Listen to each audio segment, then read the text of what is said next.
So applying for an academic job, this is just going to be a very kind of practical guide. So I'm just taking through various stages. So first of all, there's the application stage.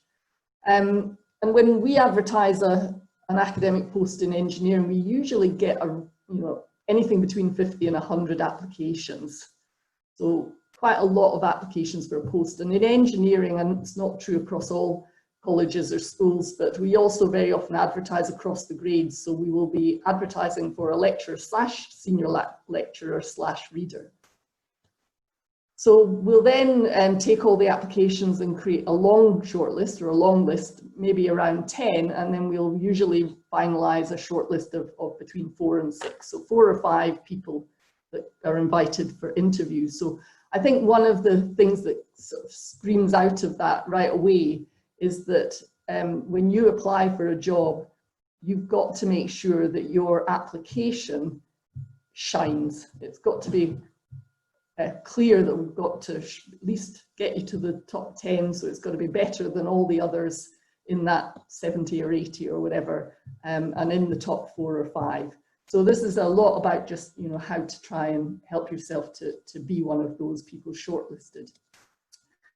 And a key is that, well, at Glasgow, we ask for a cover letter and a CV, and then you have to answer some questions. But the cover letter and CV are absolutely key.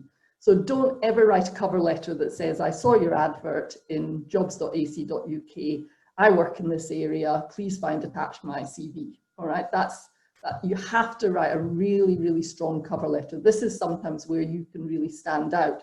So you get a chance in your cover letter to expand on some of the key aspects of your CV, where you can really impress us, and which you don't have the room in your CV to really give any details of. And then there's an interview stage. So if you're shortlisted, you'll be invited to interview, and you're expected to give around a 20-minute presentation plus a Q&A session to the school or research institute usually on your research to date and your plans for your career at the University of Glasgow. So this will be a chance for the whole unit that you're applying to have a look at you and listen to your presentation. And then the interview, usually you're giving a talk in the morning and an interview in the afternoon, for instance, is quite a common format. And the interview is just 30 minutes. So you've got to shine in 30 minutes.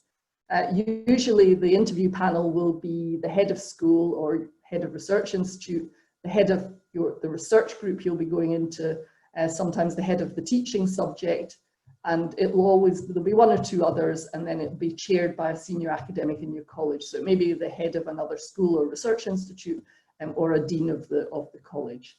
And everyone is asked the same questions. So it's not a personalized interview. Everyone's asked the same questions for fairness.